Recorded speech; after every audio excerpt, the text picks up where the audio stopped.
Hi friends, இன்றைக்கி இந்த வீடியோவில் நம்ம எதை பற்றி பார்க்க போகிறோம் அப்படின்னு கேட்டிங்க அப்படின்னா, பொதுவாக ஒரு பவர் சிஸ்டம் அப்படிங்கிற ஒரு விஷயத்தில் அதை அஃபெக்ட் பண்ணக்கூடிய முக்கியமான 3 ஃபேக்டர் அப்படிங்கிறத நான் சொல்ல போகிறேன்.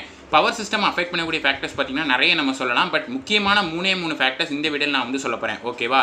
ஸோ அதாவது இந்த 3 ஃபேக்டர்ஸ் இருக்கிற காரணத்தினால என்ன ஆகுது அப்படின்னு பார்த்திங்கன்னா, நம்ம பொதுவாக அந்த டிரான்ஸ்மிஷன் அண்ட் டிஸ்ட்ரிபியூஷன் லைன் என்ன ஆகுது அப்படின்னு பார்த்திங்கன்னா ஒரு ப்ராப்ளம்குள்ளே போக ஆரம்பிக்குது. ஓகேவா? அந்த ப்ராப்ளம் நாம் எப்படி ரெடியூஸ் பண்ணலாம் அப்படிங்கிறதையும் இந்த வீடியோவில் நான் தெளிவாக சொல்ல போகிறேன். முதல் விஷயம் என்ன அப்படின்னு பார்த்தீங்கன்னா, ரொம்ப முக்கியமான கான்செப்ட் இந்த பவர் சிஸ்டம் அனாலிசிஸில் ட்ராப்டு சார்ஜஸ் அப்படின்னு சொல்லுவாங்க.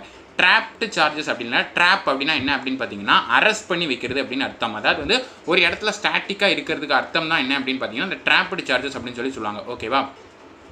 இந்த ட்ராப்டு சார்ஜஸ் அப்படிங்கிறது எங்கே ஆக்சுவலாக இருக்கும் அப்படின்னு கேட்டிங்க அப்படின்னா, பொதுவாக நம்மளோட பவர் சிஸ்டமில் பார்த்தீங்க அப்படின்னா 2 சைடு இருக்கும். ஒன்று பார்த்தீங்கன்னா சோர்ஸ் சைடு, இன்னொன்று பார்த்தீங்கன்னா லோட் சைடு. கரெக்டாக? சோர்ஸ் சைடுங்கிறது பார்த்தீங்கன்னா டிரான்ஸ்மிஷன் சைடு, அங்கேருந்து ஜென்ரேட் பண்ணி நமக்கு டிரான்ஸ்மிட் பண்ணுவாங்க.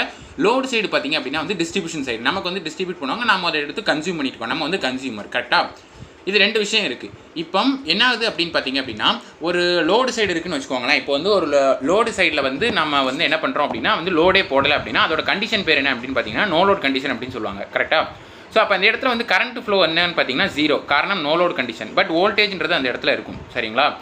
இதே சோர்ஸ் சைடு நம்ம கனெக்ட் பண்ணியிருக்கலாம், கனெக்ட் பண்ணாமல் இருக்கலாம். சோர்ஸ் சைடு நம்ம சுவிட்ச் ஆன் பண்ணோம் அப்படின்னு சொன்னால் என்ன ஆகும் அப்படின்னு பார்த்தீங்கன்னா, கரண்ட் ஃப்ளோ ஆக ஆரம்பிக்கும். ஸோ தட் பவர் சோர்ஸ்லேருந்து லோடுக்கு டிரான்ஸ்மிட் ஆக ஆரம்பிக்கும். இது எல்லாமே பேசிக் ப்ராசஸ், நமக்கு தெரிஞ்ச விஷயம் இல்லையா? ஸோ இது ஒன்று இருந்துட்டு போட்டோம். இப்போ ஒரு கண்டிஷன் வருது, என்ன ஆகுது அப்படின்னு பார்த்தீங்கன்னா, சோர்ஸ் சைடும் ஓப்பன் ஆயிடுச்சு, லோட் சைடும் ஓப்பன் ஆயிடுச்சு. அப்போ என்ன நடக்கும் அப்படின்னு பார்த்தீங்கன்னா, அந்த கண்டக்டர் அப்படிங்கிறது பார்த்தீங்கன்னா நார்மலாக ஒரு ஃப்ரீயாக இருக்கும். அதாவது சோர்ஸும் இல்லாமல் லோடும் இல்லாத ஃப்ரீ கண்டக்டர்ஸாக இருக்கும். கரெக்டாக? இந்த இடத்துல என்ன ஆகுது அப்படின்னு பார்த்தீங்கன்னா, இந்த கண்டக்டரில் கரண்ட் ஃப்ளோ இருக்குமா அப்படின்னு நீங்கள் கேட்டிங்கன்னா கண்டிப்பாக கிடையவே கிடையாது. காரணம் 2 சைடுமே ஓப்பன் தான். ஏதாவது ஒரு சைடு ஓப்பனாக இருந்தாலும் கரண்ட் ஃப்ளோங்கிறது இருக்காது. கரண்ட் ஃப்ளோ இருந்தால் என்ன ஆகும்னு பார்த்தீங்கன்னா, மேக்னெட்டிக் ஃபீல்ட் அப்படிங்கிற ஒரு விஷயம் இதில் இருக்கும். அதாவது எலக்ட்ரோ மேக்னெட்டிக் ஃபீல்ட் அப்படிங்கிறது இருக்கும். காரணம் என்ன அப்படின்னு பார்த்தீங்கன்னா, ஒரு ஸ்டேஷனரி சார்ஜ் இருந்தால் எலக்ட்ரிக் ஃபீல்டு இருக்கும். சார்ஜ் மூவ் ஆகி கரண்ட் ஃப்ளோ ஆனால் மேக்னெட்டிக் ஃபீல்டுங்கிறதும் இருக்கும். கரெக்டாக?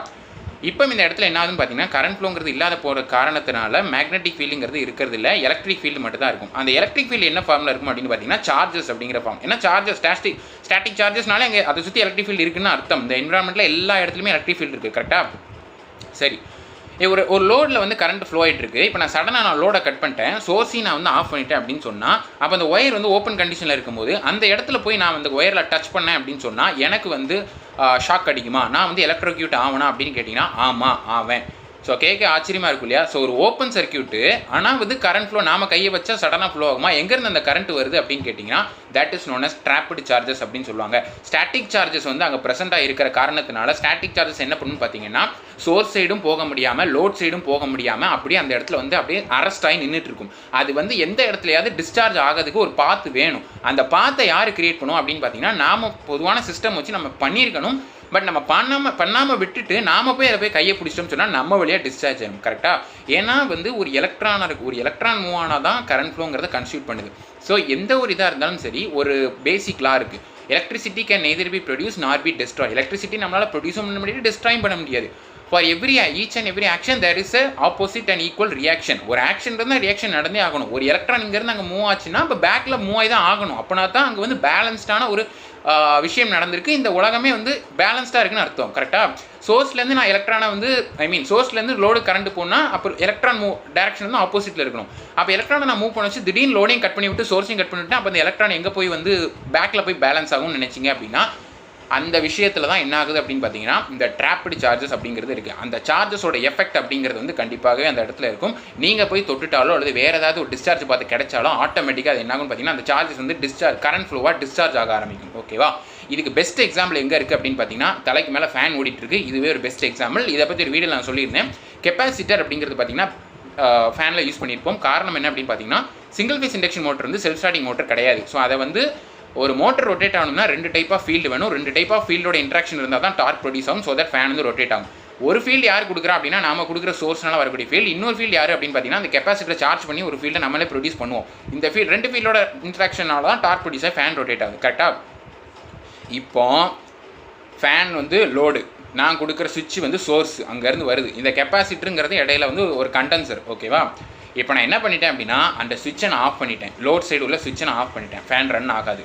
என்னோட வீட்டில் உள்ள மெயினையும் நான் ஆஃப் பண்ணிட்டேன், அப்போ சோர்ஸும் இல்லை லோடும் இல்லை அப்படின்னு என்று சொன்னால் இந்த ஃபேனை நான் கையை வைக்கலாமா, அந்த ஃபேனில் கை வைக்கலாமா, என்னால் ஃபேனில் கை வச்சு வேலை பார்க்க முடியுமான்னு கேட்டிங்கன்னா அது கொஞ்சம் ஆபத்தான விஷயம். காரணம் என்ன அப்படின்னு பார்த்தீங்கன்னா, இந்த கெப்பாசிட்டரில் சார்ஜஸ் வந்து இருக்கும். இந்த கெப்பாசிட்டரில் போய் இந்த 2 ஒயரில் ஏதாச்சும் ஒரு ஒயரை நீங்கள் பிடிச்சிட்டிங்கன்னு சொன்னால் கிரவுண்டில் நீங்கள் இருக்கிற காரணத்தால் உங்கள் வழியாக டிஸ்சார்ஜ் ஆகும். ஸோ இது நிறைய பேர் வந்து எக்ஸிக்யூட் பண்ணியிருப்பாங்க. சில பேர் பார்த்தீங்கன்னா ஃபேன் ஆஃப் பண்ணிட்டோம்லான்னு சொல்லிட்டு உடனே கை வச்சுருவாங்க. டக்குனு ஒரு ஷாக் வந்து எக்ஸிக்யூட் ஆகும் உடம்புல. அது பெரிய லெவலில் இருக்காது. நம்ம அந்த கெப்பாசிட்டர்லேயே அப்படி ஒரு இது நடக்கும் பொழுது அப்போ அவ்வளோ பெரிய பவர் சிஸ்டமில் வந்து நடக்காதா? இது வந்து யோசிக்க முடியுதா உங்களால்? கரெக்டாக. ஸோ இதனால தான் என்னென்னு பார்த்தீங்கன்னா ட்ராப்டு சார்ஜஸ் அப்படிங்கிறத நாம் வந்து கரெக்டாக வந்து கிரவுண்ட் பண்ணி வைக்கணும். இதுக்கு என்ன பண்ணுவாங்க அப்படின்னா வந்து இதே மாதிரி தான் ஒரு கெப்பாசிட்டன்ஸ் பார்த்து வந்து ப்ரொடியூஸ் பண்ணியிருப்பாங்க. ஸோ தட் அந்த ட்ராப்டு சார்ஜஸ் எல்லாம் கெப்பாசிட்டருக்குள்ளே போய் கெப்பாசிட்டரை சார்ஜ் பண்ணிடும். ஸோ தட் நாம் அதில் கையை வச்சோம்னா நமக்கு ஒன்றும் ஆக போகிறது கிடையாது. ஏன் அப்படின்னா current always flows through least resistance path. நம்ம உடம்புல நேச்சுரலாக கொஞ்சம் ரெசிஸ்டன்ஸ் இருக்கும். கெப்பாசிட்டரில் என்ன ஆகும் அப்படின்னு பார்த்தீங்கன்னா அது பியூர்லி மோஸ்ட் ப்ராபப்லி கெப்பாசிட்டர்னாலே ரெசிஸ்டன்ஸ் சொல்லி ரொம்ப லோவாக தான் இருக்கும். இண்டக்டர் அது எல்லாமே அப்படி தான் இருக்கும்.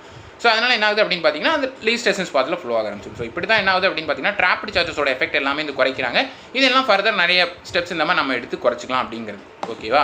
இது முதல் விஷயம். ரெண்டாவது விஷயம் யார் அப்படின்னு பார்த்தீங்கன்னா ஃப்ளாஷ் ஓவர் அப்படின்னு சொல்லுவாங்க. ஸோ ஃப்ளாஷ் ஓவர்னா என்ன அப்படின்னு பார்த்தீங்கன்னா an electric discharge which occurs in the air around a insulator. ஒரு இன்சுலேட்டருங்கிறது என்ன ஆகுது அப்படின்னு பார்த்தீங்கன்னா இப்போ நான் நார்மலாக வந்து உங்கள் தலைக்கு மேலே டிரான்ஸ்மிஷன் லைனில் ஒயர் போயிட்டுருக்கேன். அது பேர் வந்து கண்டக்டர்ஸ். அந்த கண்டக்டர்ஸ் எங்கே கனெக்ட் ஆகிருக்கும் அப்படின்னு பார்த்தீங்கன்னா டவரில் கனெக்ட் ஆகிருக்கும். டவரில் சும்மா ஒன்றும் நாட்டு போட்டு கட்டியிருக்க மாட்டாங்க. அந்த நாட்டில் கனெக்ட் பண்ணுறது யாருன்னு பார்த்தீங்கன்னா அந்த இன்சுலேட்டர் அப்படிங்கிறதா. டவரை ஒட்டி அந்த இன்சுலேட்டருங்கிறது இருக்கும். கரெக்டாக? ஸோ அந்த இன்சுலேட்டர் சுற்றி என்ன ஆகணும், ஒரு ஃப்ளாஷ் ஓவர் வந்து அக்கறாகும். இது மோஸ்ட்லி எப்போ நடக்கும்னு பார்த்தீங்கன்னா இன்சுலேட்டர் வந்து வெட் கண்டிஷன் போனதுக்கப்புறம், அதாவது வந்து ரெய்னி சீசனில் நீங்கள் பார்க்கலாம் அந்த மாதிரி ஃப்ளாஷ் ஓவரை. It's just as fault condition occurring between a single conductor and ground. இந்த இன்சுலேஷன் ஃபெயிலியர் ஒரு வேளை அக்கர் ஆயிடுச்சுன்னா ஆட்டோமேட்டிக்காக என்ன ஆகும் அப்படின்னு பார்த்தீங்கன்னா ஒரு ஃப்ளாஷ் ஓவர், அதாவது வந்து ஒரு ஆர்க், ஒரு லைட்னிங் மாதிரி ஒரு ஆர்க் வந்து இன்சுலேட்டரை சுற்றி நடக்கும். அது ஏர் வந்து கண்டக்டாக காரணத்தினால. காரணம் என்ன அப்படின்னு பார்த்தீங்கன்னா நார்மல் கண்டிஷனில் ஏர் வந்து ட்ரையாக இருக்கும். ரெய்னி கண்டிஷனில் ஏர் வந்து வெட்டாயிரும். சுற்றி உள்ள ஏர் எல்லாமே இன்சுலேட்டரும் வெட்டாகிற காரணத்தினால கரண்ட் கண்டிஷன் அங்கே பார்த்து வந்து அதிகமாக இருக்கும். கரெக்டாக? ஸோ ஒரு ஃப்ளாஷ் ஓவர்னா ஒரு மின்னல் வெட்டுற மாதிரி அந்த இன்சுலேட்டர் சுற்றி நடக்கும். எப்படி லைட்னிங் வந்து கிளவுட்ல இருந்து கீழே ஒரு மின்னல் வெட்டுதோ அதே மாதிரி அந்த இன்சுலேட்டர் சுற்றி ஒரு மின்னல் வெட்டும். மின்னல் மாதிரி அந்த லைட்னிங் மாதிரி வெட்டும். அதுக்கு பேர் தான் என்னென்னு பார்த்தீங்கன்னா ஃப்ளாஷ் ஓவர் அப்படின்னு சொல்லுவாங்க.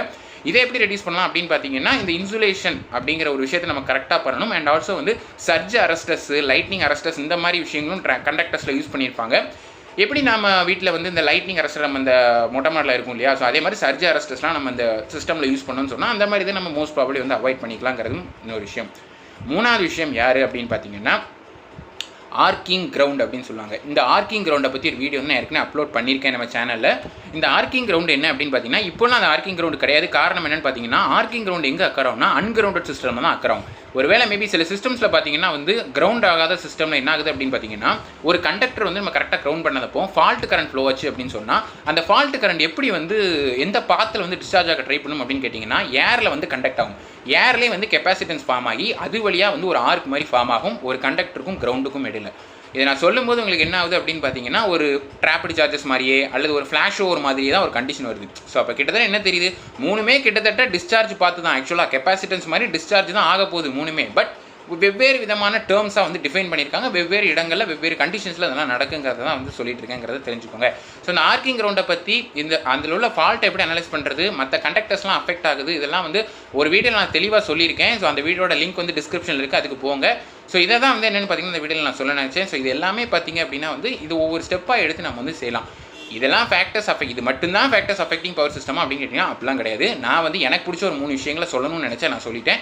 ஸோ உங்களுக்கு தெரிஞ்ச விஷயம், உங்களுக்கு பிடிச்ச விஷயம், உங்களுக்கு என்னை விட நிறைய தெரிஞ்சிருக்கலாம் இல்லையா? ஸோ அந்த விஷயம் எதாவது இருந்தால் கண்டிப்பாக கமெண்ட்ஸில் லீவ் பண்ணுங்கள்.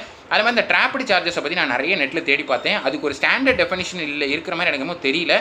ஒருவேளை அதே தான் ஸ்டாண்டர்ட் டெஃபினிஷன் இருந்துச்சு அப்படின்னு சொன்னால் அதோட லிங்க்கும் வந்து நீங்கள் கமெண்ட்ஸில் லீவ் பண்ணுங்கள் சொல்லிட்டு இந்த வீடியோ நான் முடிக்கிறேன். ஸோ லைக் பண்ணுங்கள், ஷேர் பண்ணுங்கள், கமெண்ட் பண்ணுங்கள், எல்லாருக்கும் வந்து சொல்லி கொடுத்துட்டே இருங்க. ஸோ நம்ம சேனலை சப்ஸ்கிரைப் பண்ணுங்கள். ஸோ தான் தினமும் போடுற ஒரு வீடியோஸ் உங்களுக்கு வந்து சொல்லிட்டு இந்த வீடியோ நான் முடிக்கிறேன். So bye, cheers, until then, thank you so much for வாட்சிங்.